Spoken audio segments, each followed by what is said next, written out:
Um, Dr. Rika Viljoen was the vice chair of the South African Board for People Practices for several years.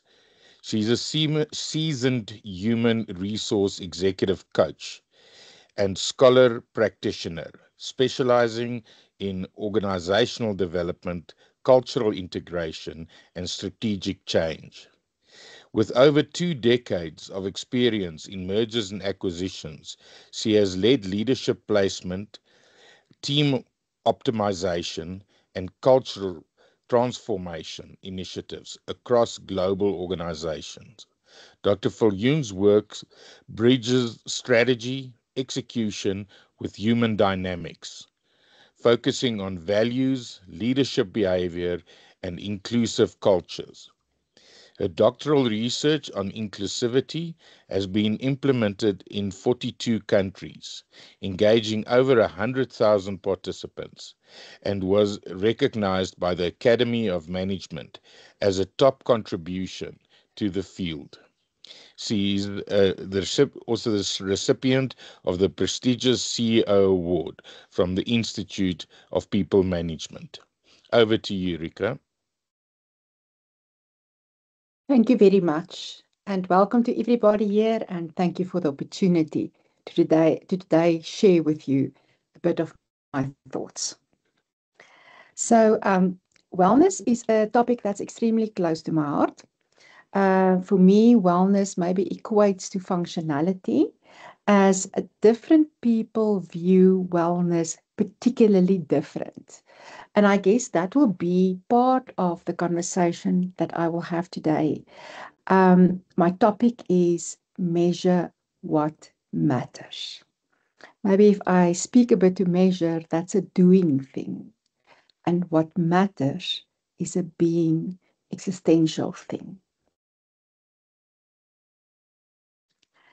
So I would like to start with the tangible value of investment.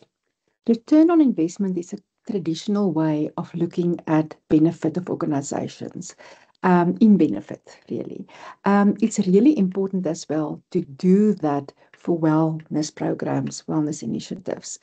However, VOI looks the value of investment, look at the intangible part thereof. So ROI then becomes a slice of VOI. And just for reference, on the right side of the slide, I emphasized what constitutes VOI. To summarize that, the tangible parts that we should measure, it's sometimes hard to measure. Cost savings, productivity, reduce absenteeism, trends, those types of things. But it's good if we can move forward and past that it's not as reductionist and lagging into the human and cultural value. Things like engagement, inclusion, trust, and psychological safety.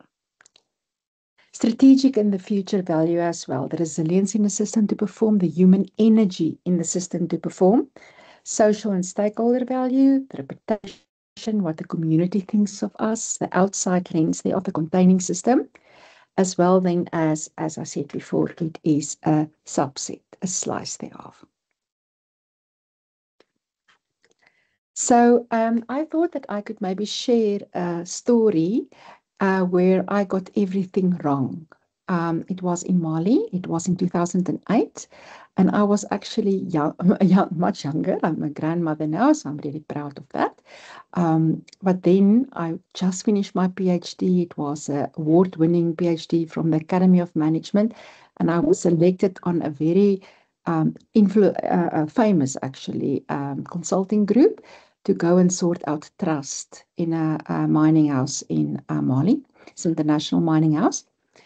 And lo and behold, everything that I thought I knew about wellness, trust, wasn't. It didn't hold the case. It didn't hold water in that system.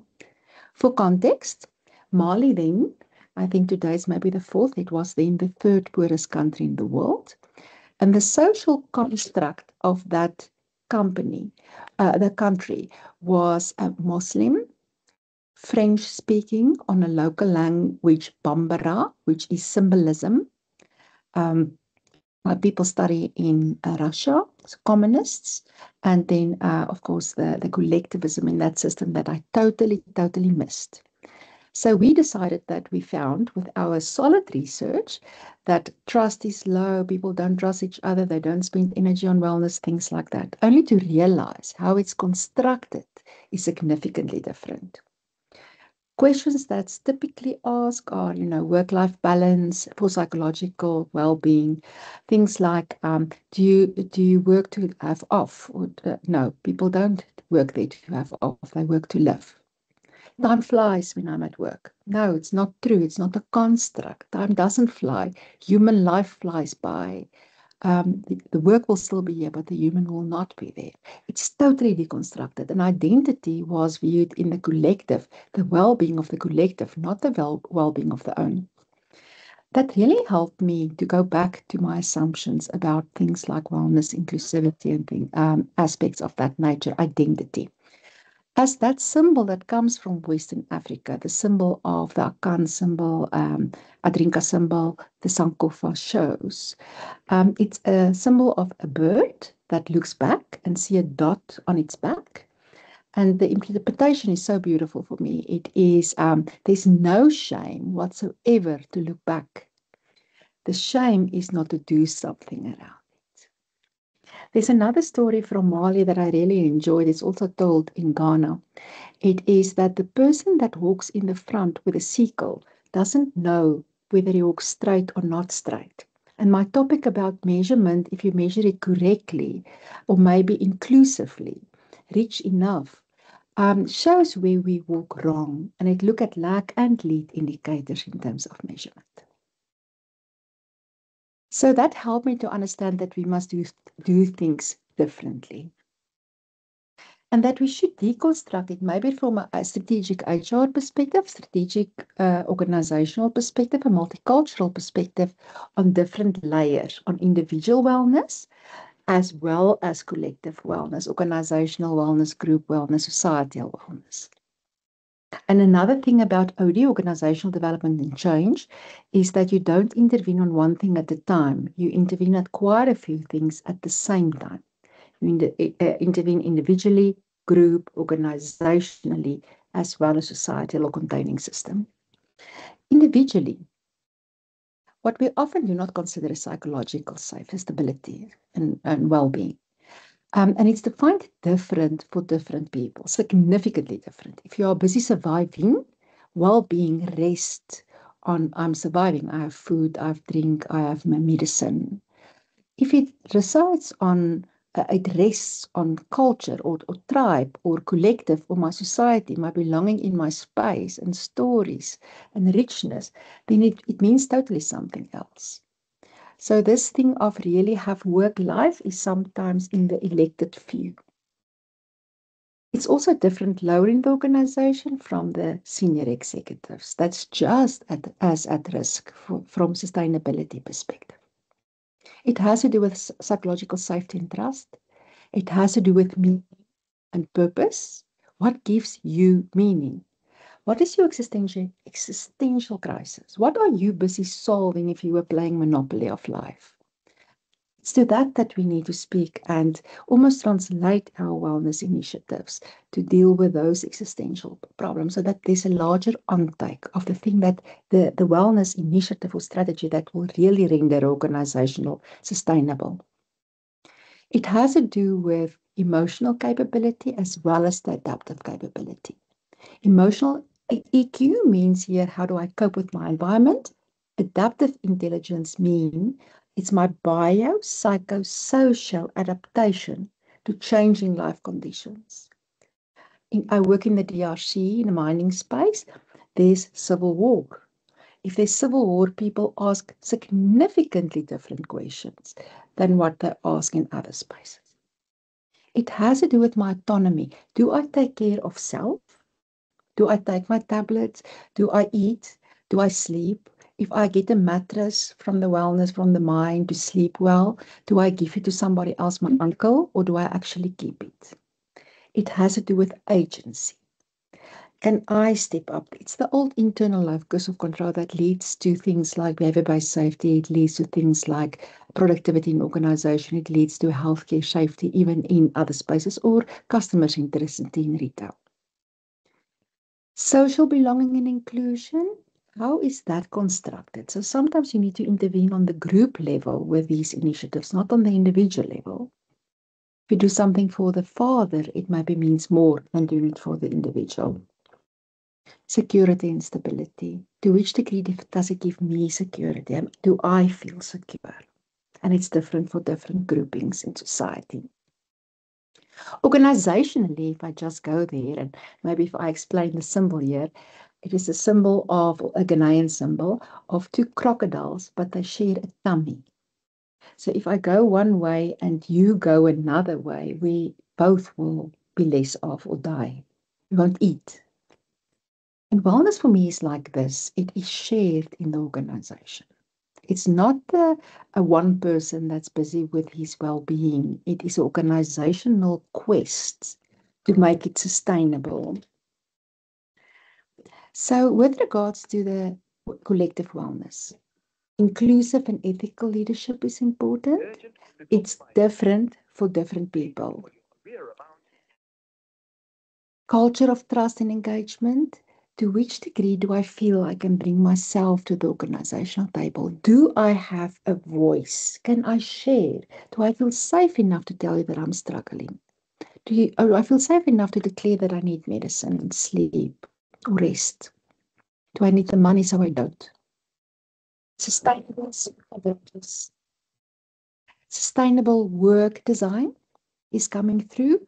It's how do we structure positions so it becomes the doing part of the organization. Capacity to change and adaptation becomes important. This how do we build capacity, leadership development, change management session, team building sessions that is trust on the different layers. Investment where we should invest in, that there's capacity to perform in the human energy in the system too, that will result in business indicators that we measure. So I'm speaking about the lag indicators that creates a sense of sustainability and functionality. With regards to the investment, I spoke about that, external legitimacy.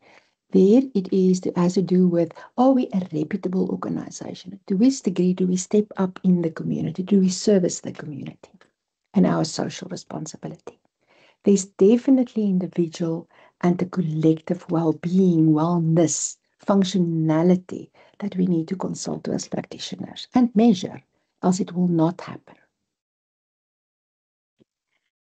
So I'm going to stop with the last slide. That is a book that I just would like to present. I'm academic of nature as well as practitioner, scientific practitioner approach. In the book on organizational diagnostic distributed by Knowledge Resources, Martins and myself, we spoke about the importance of measuring what a system can hear. And the book is really about trust and how do one measure that. But it's academic of nature. So if we understand the construct, we can measure it. There's a section on multiculturalism, how one can measure that.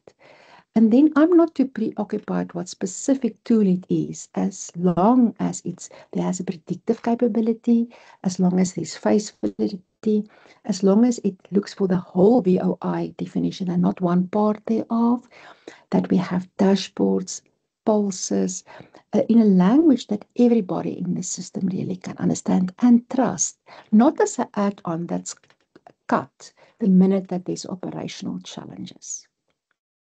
So if I summarize this, how can we measure in multicultural, sensitive ways that's truly inclusive and like medicine in the system?